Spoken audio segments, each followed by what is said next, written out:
안녕하세요. 자, 22강 공부하겠습니다. 지난 시간까지 우리가 1부를 다 마쳤습니다. 1부는 서론에 해당합니다. 현대의 특별한 시대 상황 속에서 도대체 어떻게 하나님에 대한 이야기를 할 수 있느냐 하는 근거를 찾는 작업이었습니다. 일부가 바로 그거예요. 결론적으로는 역사였습니다. 역사에서 우리는 하나님에 대해서 현대인들에게 말할 수 있는 토대를 찾는다고 하는 겁니다. 이제 2부로 들어와서는 가톨릭하고 개신교회가 공동으로 신앙 고백하는 실질적인 내용이 나오기 시작합니다. 2부 전체의 주제는 예수 그리스도 안에 하나님입니다. 예수 그리스도를 말하는 거죠. 전체가 다 하나님이죠. 기독교 신앙의 모든 건 하나님입니다. 그런데 예수 그리스도 안에 하나님을 이제 이야기합니다. 삼위일체의 관점에서 보면 예수도 하나님이지 않습니까? 근데 그게 미묘한 겁니다. 예수 그리스도가 하나님이면서 하나님과 구별되거든요. 여기 책에서는 예수 그리스도 안에 하나님이라고 그랬습니다. 그러니까 구별되긴 하는 거죠. 안에 있으니까 예수가 곧 하나님이다는 말을 할 수도 있고 못할 수도 있습니다. 예수 그리스도 안에 하나님이 온전히 드러났다는 관점을 강조하면 예수가 바로 하나님이다 말할 수 있지만 동시에 예수 그리스도와 하나님은 구별된다 하는 걸 강조하면 예수 그리스도가 하나님이다 이렇게 말할 수는 없죠. 그 관계를 제2부는 예수 그리스도 안에 하나님이라고 했습니다. 그 그리스도가 누구냐에 대한 질문을 여기서 하는 겁니다. 2부의 항목이 많네요. 5번서부터 12번까지입니다. 8항목으로 나옵니다. 성경, 이스라엘 하나님, 예수의 하나님. 재밌네요. 예수의 하나님, 예수가 하나님을 어떻게 이해했냐 하는 거죠. 8장 산 이들의 하나님, 살아있는 이들의 하나님. 하나님은 죽은 자의 하나님이 아니라 살아있는 자의 하나님이라고 한 말이 무슨 뜻이냐 하는 그런 제목입니다. 9번은 예수 그리스도 안에 하나님. 이게 2부 전체의 제목이기도 합니다. 10장은 하나님, 아들, 영입니다. 이게 삼위일체가 거론되네요. 11장 하나님의 신성과 인성. 12장 하나님의 보이지 않는 사랑. 이렇게 되어 있습니다. 재밌겠죠? 이런 거를 이렇게 체계 있게 잘 배워두면 기독교 신앙의 토대가 탄탄해지는 겁니다. 여기에 나온 이야기가 여러분들이 전혀 듣도 보도 못한 거는 아닙니다. 교회에서도 많이 언급되던 것들입니다. 신학책을 좀 읽던 분들은 더 익숙한 이야기도 나옵니다. 토막토막 나눠졌던 것들이 이렇게 체계적으로 여기 나오는 거죠. 그게 공부입니다. 흩어졌던 것들의 체계화입니다. 그렇게 공부하려면 하나하나 항목도 다 알아야 되고 그 항목들이 어떻게 연관되는지도 다 알아야 됩니다. 요거 2부 예수 그리스도 안에 하나님 참 재밌을 것 같아요. 우리가 예수를 그리스도로 믿고 하나님을 아버지로 믿는다고 할 때 예수 그리스도와 하나님의 관계가 어떠냐 하는 겁니다. 그냥 우리는 하나님의 아들 예수 그렇게 많이 듣고 있는데 그게 무슨 뜻인지를 알아야 되잖아요. 기대해도 좋습니다. 먼저 성경입니다. 5장입니다. 다섯 번째 항목 5장 이렇게 부르겠습니다. 성서 111쪽입니다.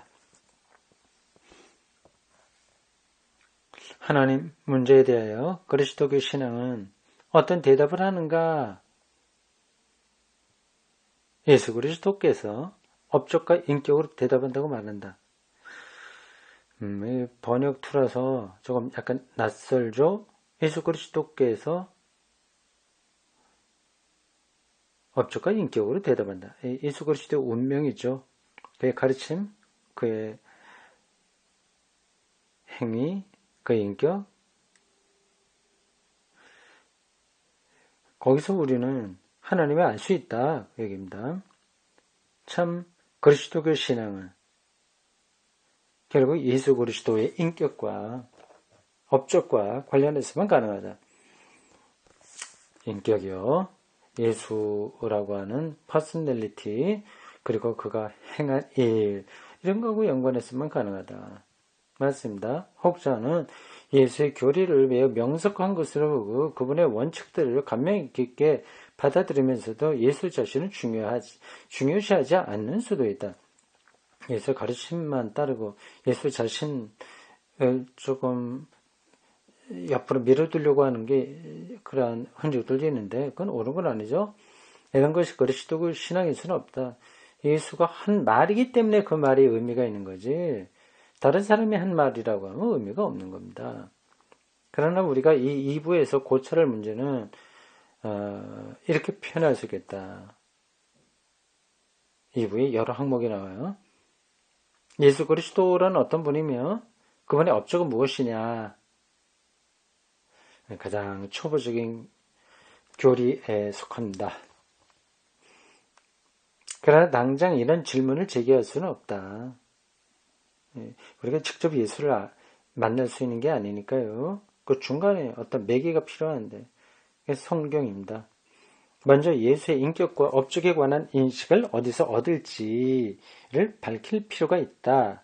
이를 위해서는 일견 사복음서만 펴보면 가능할 것 같지만 복음서 예수에 대한 일대기가 담겨있는 책만으로 가능할 것 같지만 실은 그렇지 않다. 간단한 관찰만으로도 우리는 다음과 같은 사실을 보고 조금 주춤해지기 때문이다. 이게 복음서의 내용이 일목요연하거나 일치되는 게 아니니까요. 도대체 이런 데서 우리가 어떻게 예수의 행한 일들을 그리고 예수가 누구냐 하는 것을 다 알 수 있겠냐 조금 의심스러워진다는 뜻입니다. 마태, 마가, 누가, 요한에 의한 네 복음서는 각각 독자적인 책들이 아니라 신약성서라는 문집 안에 들어있다. 그런데 사도행전에서 요한 계시록에 이르는 신약성서의 다른 문서들은 확실히 예수 그리스도에 대한 신앙을 증언하고 있고 인간과 세상의 구원을 위한 신앙의 의미를 보다 새로운 관점에서 표현하고자 한다. 당연하죠. 다만 거기에는 예수 그리스도, 예수 자신의 생애에 관한 말은 거의 없다. 그렇죠. 서신에는 예수의 생애가 없어요. 그건 복음서에만 나옵니다. 그런데 사복음서, 네 가지 복음서도 신학에 따른 모든 다른 성서와 함께 편성된 것이라면 이 역시 우선은 신앙의 증언으로 봐야 하지 않겠는가? 뻔한 이야기하는 것 같은데 성경의 본질이 뭐냐를 좀 구분하는 겁니다. 복음서 외에 다른 서신들은 예수님에 대한 신앙을 주로 다루고 있지 않습니까? 그러면 예수에 대한 객관적인 정보를 거기서 얻을 수는 없는 거죠. 로마서를 읽는다고 해서 예수가 언제 태어났고 또 무슨 말을 직접 하셨고 십자가에 달려 들어가시는 그런 것들은 좀 있긴 있는데 이 복음서에 나와 있는 이야기를 우리가 얻을 수는 없죠. 근데 복음서는 좀 특별해요. 예수 일대기입니다. 그러나 그것이 전체적으로 신약성서 안에 있다고 하는 걸 본다면 이 복음서도 역시 다른 서신들과 같이 예수에 대한 일대기를 객관적으로 알려주려고 하는 것이라기보다 비슷하게 신앙 고백 아니냐 그 얘기입니다. 그뿐만 아니라 예수 당시의 유대인들이 율법과 예언서라고 하여 하나님 자신의 권위에 의한 성소로 여기던 문집을 구약 성소에 많은 것들이죠. 아직 그 당시는 구약이 경전으로 결정되기 전입니다. 유대인들이 보고 있던 구약 문서들을 신약 성서는 거의 글자 그대로 인용하기도 하고 일반적으로 참조하기도 했다. 처음부터 기독교 신자들은 이 문서들도 구약이요 자기들의 성소를 취급해왔다. 문서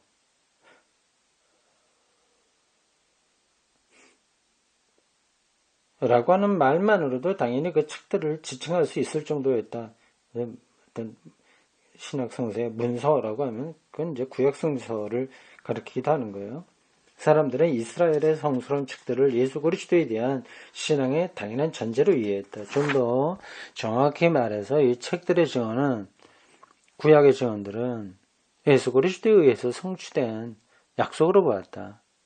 약속, 구약이죠. 그러니까 구약, 올 테스타멘트예요. 유대인들은 물론 당연히 그렇게 생각하지 않았죠. 그러나 교회는 잠시 동안 확실한 규범이 없다가 신학이 없었죠. 문서들은 나중에 나왔습니다. 이미 2세기에는 어떤 문서들을 근거로 그리스도교 신앙을 공언해야 할지를 확정했다.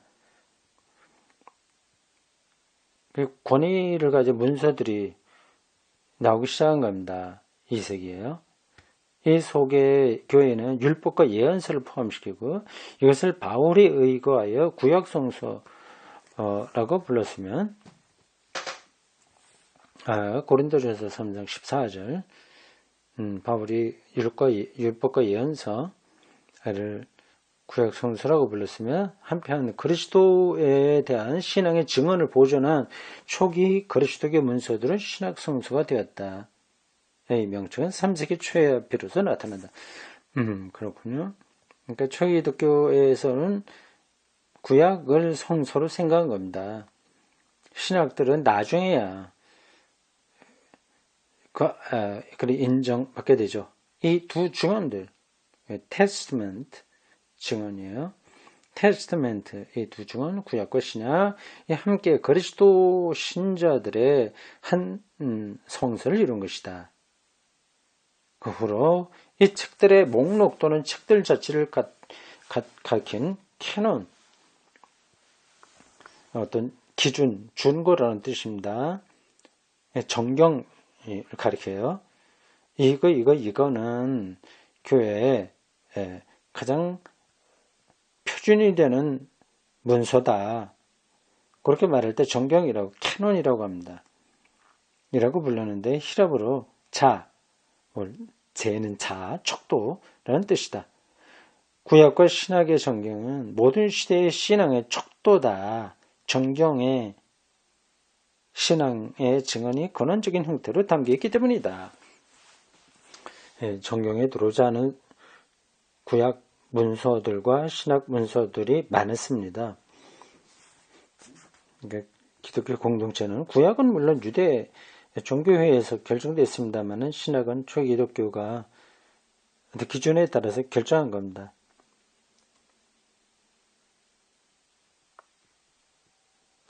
그렇다면 복음서들도 성서의 일부로서 비단 역사적 사실을 알려줄 뿐만 아니라 또한 신앙의 증언임을 예상하고 들어야 된다. 이거 두 가지 이거 어떻게 다른지 아시겠죠? 역사적 사실이면서 신앙의 증언이에요. 신앙의 증언은 그냥 문자대로만 다 적지 않습니다. 그건 해석이 이미 들어가는 거예요. 여기서 우리는 복음서들이 예수 그리스도에 관해서 무엇을 알려주는지를 묻기에 앞서 이 복음서들의 특성을 좀 더 자세히 알아보는 것이 유익하겠다. 특성. 그리고 이 기회에 성서의 특성과 관련된 몇 가지 다른 문제도 볼 수 있겠다. 그럼으로써 신구약 성서를 거듭 인용할 때 그것이 무엇을 어디까지 의미하는가를 더 잘 알 수 있을 것이다. 맞습니다. 이 책이 일반 신자들에게도 기독교의 근본이 뭐냐 하는 것을 설명해 주는데 아주 좋은 내용이 될 것 같습니다. 아주 기초를 정확하게 지금 접근하고 있어요. 그 다음 소제목, 복음서의 특성. 나사렛 예수에 관한 개개의 사실들, 즉 그분의 생애와 설교 최후, 생애 최후와 직접 동시대인들에게 미친 영향, 이러한 사실들은 사실상 거의 전적으로 복음서에서만 찾아볼 수 있다. 다른 로마나 유대인 문서에 예수에 대한 이야기는 나오지 않습니다. 이미 말했듯이 그 밖의 신약성서에서는 본질적으로 이해에 보충되는 바가 없다. 고린도전서 후서 이런 데서 예수에 대한 이야기 없어요. 예수의 어머니에 대한 이야기도 없습니다. 몇몇 유대인 또는 이교도 작가들이 예수에 관해서 몇 마디 언급한 바가 있으나 그런가요? 이교도 작가들 플라비우스 요세푸스하고 타키투스 로마 역사학자 쇠톤 여기에 한두 마디 예수에 대한 이야기가 있나요? 근데 거의 미미합니다. 거기에는 예수라는 사람이 살았다는 사실 외에 다른 가치 있는 내용이 없다. 그러므로 사복음서가 예수를 알 수 있는 중요하고도 유일한 원천이다.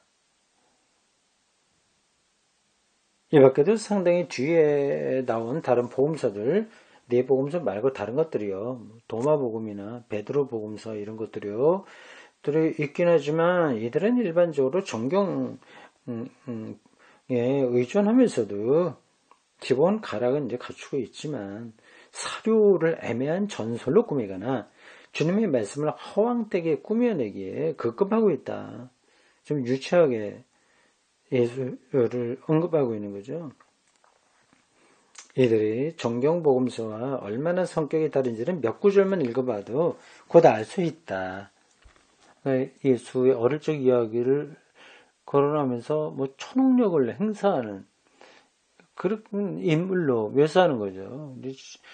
신학 정경 복음서에는 그런 얘기 없죠. 신약 성서에 포함된 복음서와 비슷하게 표현된 몇몇 대목조차도 예컨대 소위 도마복음서에는 부활하신 예수께서 말씀하셨다는 구절들만이 기록되어 있다. 몇몇 대목조차도 정경과 동등한 가치가 있는 것은 하나도 없다.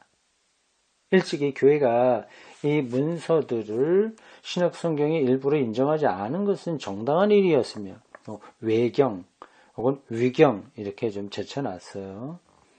오늘날 우리의 지식으로도 이들에 대한 옛 교회의 판단을 바꿀 수 없다. 교회가 판단을 잘했다는 겁니다. 이들을 정경과 구별하여 외경 이라고 부른다. 진짜가 아닌, 따라서 교회가 공적으로 사용하지 않은 은폐되어 있는 것이라는 뜻이다. 외경이고요. 더 멀리 나간 건 위경이라고 부릅니다. 가짜죠.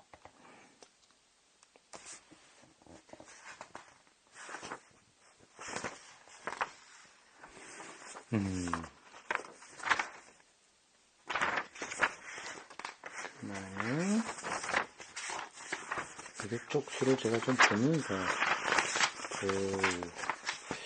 하겠습니다. 시간 조정을 좀 하려고요.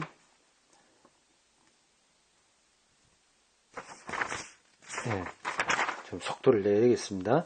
그러나 이미 언급한 바와 같이 실은 진짜 내복음서에도 단순히 역사적 사실을 그대로 전해주는 사건 보도는 아니다. 그러니까 팩트를 전하는 문서는 아니다는 거죠. 그 당시에는 아무도 근대식의 사건 보도를 기록하지 않았으며 아무리 우리가 역사 기록에 기대하고 요구하는 것을 바라지도 않았다. 누군가가 사건의 경과나 사건 자체를 묘사할 경우 그는 그 사건의 의미와 영향을 밝히고자 했으며 이것이 역사 기술의 일반적인 유형이었다. 그 당시 그랬다고 하는 거예요. 신문 보도처럼 하지 않은 겁니다. 따라서 예수에 관한 보도가 그분의 인격과 업적의 의미를 동시에 증언하고자 했다고 해서 이상하게 여길 사람은 아무도 없었다. 거기에 아주 특별한 사건들, 뭐 예수를 메시아로 묘사했다고 해서 이상한 게 그 당시에 글쓰기에서는 아무것도 이상하지 않았다는 겁니다. 복음서 저자들은 그들 자신의 신앙을 선포하고 싶었고 또 다른 사람에게 이 신앙을 일깨우고 싶었다. 그들의 이 일을 죽음에서 부활하여 하나님과 같이 영광스럽게 된 예수를 믿는 그리스도 신자로서 행했다. 그러니까 신앙을 전제하고 예수에 대한 이야기를 쓴 겁니다. 여기서 부활하신 예수에 대한 신앙의 선포 의향이 보도에 영향을 미쳤으면 자명하다. 그러니까 신앙의 눈으로 본 걸 전하는 거죠. 신앙이 없는 사람이 쓴 게 아닙니다. 예수의 생애에 대한 보도는 보도에만 그치지 않는다. 물론 종종 보도와 같이 읽을 수 있는 것도 있지만 그 역시 설교다. 먼저 예수에 관한 설교이고 역사적 정보도 포함되어 있는 것이다. 그러나 복음서 안에서 사실상 무엇이 실제 사건의 역사적 보도이고 무엇이 예수 자신의 표현이며 무엇이 예수의 절대 권위에 승복하는 교회의 산 신앙인의 표현인가를 정확하게 가려내기 위해서는 이건 제가 다른 때도 여러 번 말한 건데요. 간단하지 않다고 말입니다. 이 문헌의 일관된 선포적 성격 때문에 어느 정도의 노력이 있어야 된다. 이것이 예수가 실제로 본인이 한 말인지 초기 교회의 고백인지 이건 상당한 연구가 있어야 되는 거죠. 무조건 거기에 복음서에 예수께서 말씀하시기를 나는 길이요 진리요 생명이다 이렇게 나왔다고 해서 진짜 그게 예수가 하신 말씀이라고 결정할 수는 없는 겁니다. 나아가 복음서 저자들은 모두가 똑같은 방식으로 보도와 선포를 연결시키는 것이 아니다. 각각 네 복음서가 달라요. 그래서 누구든지 요한복음서의 한 장을 읽고 곧 이어서 마가복음의 한 장을 읽어보면 즉시할 수 있다. 아예 접근 방식이 다른 거죠. 제4복음서 저자는 요한복음이요. 하나님의 아들이며 그리스도이신 예수에 대한 신앙의 복음을 자기 독자들에게 밝히는데 큰 관심을 두고 있다. 자기 독자요.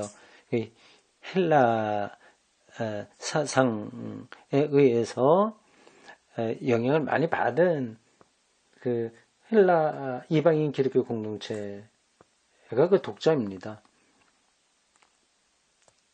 그 독자들을 두고 있는 거죠. 이 일에서 그는 예수의 역사라는 형식을 취하긴 하나 다른 복음서에서보다는 예수의 한 현생의 역사적 현실에서 몇 거리가 멀다.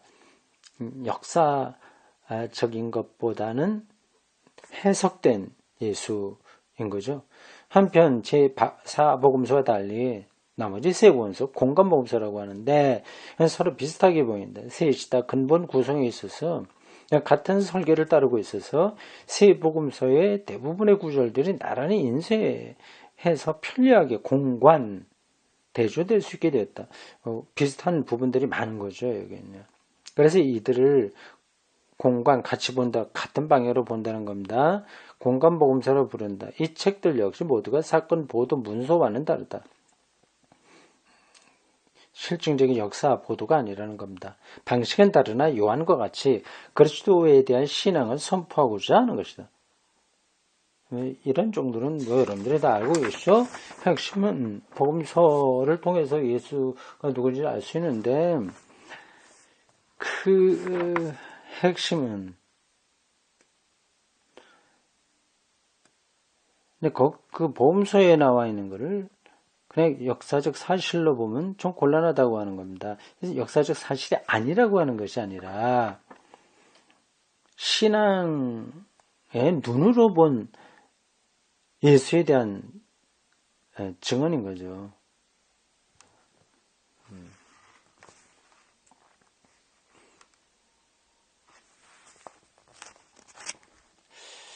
예, 그 다음 소제목 복음서의 역사 비판. 진행이 조금 생각보다 느리네요. 앞에서 다른 이야기를 많이 해서 그런가? 좀 진도가 좀 나가야 되는데 하겠습니다. 복음서에 표현되어 있는 것은 초대교회가 예수 부활에 의해서 얻은 신앙이라고 해서 제자들이 예수에 관한 역사의 진상을 고의로 변조했다는 의혹을 가질 이유는 없다. 일부러 꾸민 건 아닌 거죠.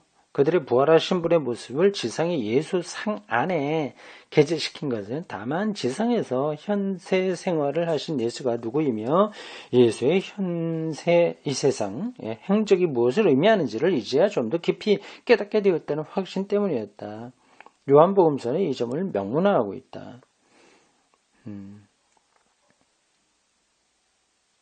그러나 바로 이 변조의 혐의에 대하여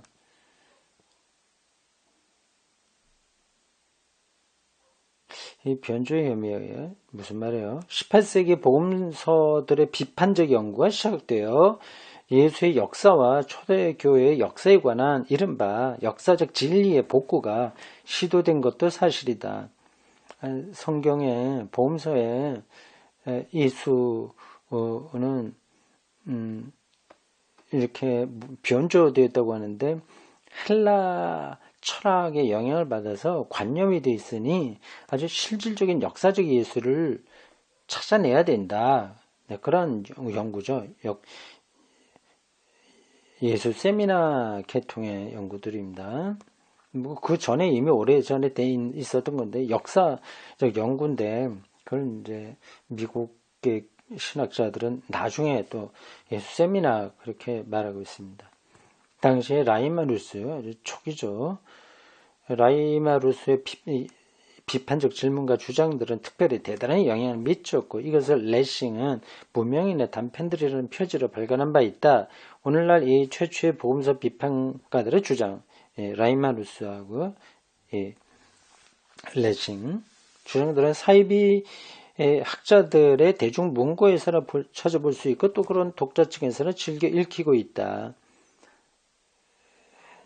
그렇게 중요한 게 아니라는 겁니다. 그러나 이런 주장들은 발전을 촉진하는 역할을 했고 그러니까 역사적 예수를 이렇게 저렇게 가상으로 찾아내는 겁니다. 예수가 예를 들자면 뭐 문맹이었다. 그 당시 시대상으로 볼 때 뭐 이런 이야기들이죠.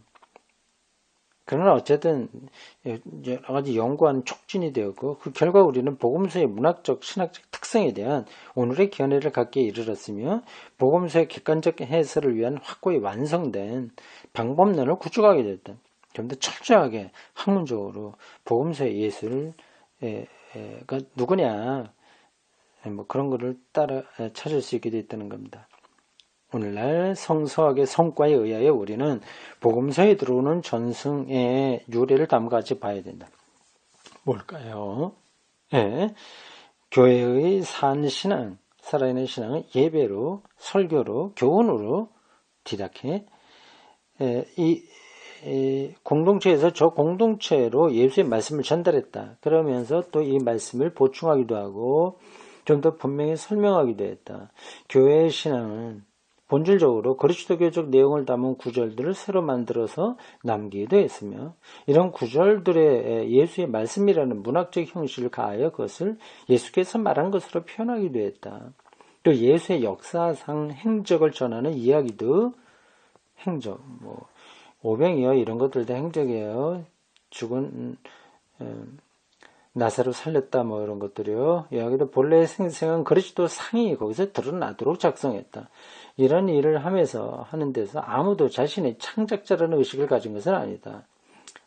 없는 걸 꾸며낸다 그런 생각이 없었던 겁니다. 그보다는 교회에 대해서 가르치는 것이 신앙의 참 진리라면 이것이 예수 자신의 권위에 의한 또 성령의 가르침에 힘입은 가르침이 아니고 무엇이냐는 것이었다.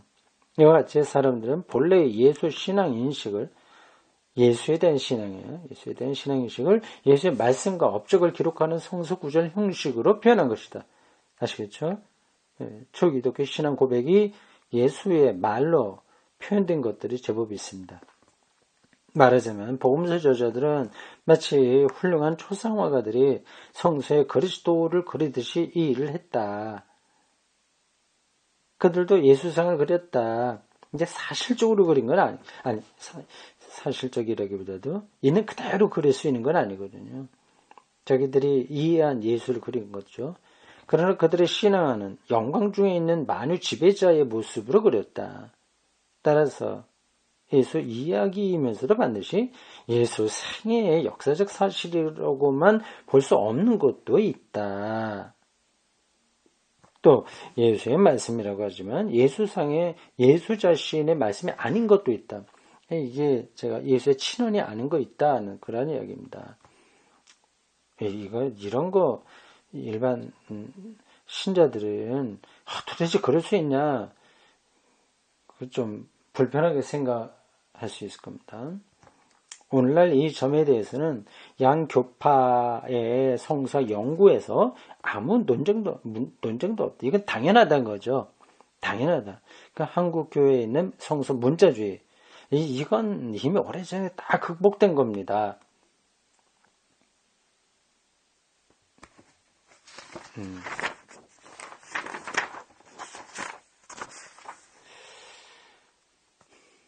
문제는 이런 가짜 말씀과 행동을, 이제 가짜라는 표현은 좀 그런데 실제 없었지만 나온 말씀과 행동을 어느 범위까지 고려해야 하느냐 뿐이다. 있는 거 분명한데 가짜라는 말은 물론 어폐가 있다. 이런 말씀들을 예수의 말씀으로 그런 행동들을 예수의 행동으로 끼워넣은 신앙인 공동체나 성서 기자들이 얄팍한 거짓말로서 그렇게 한 것은 아니다.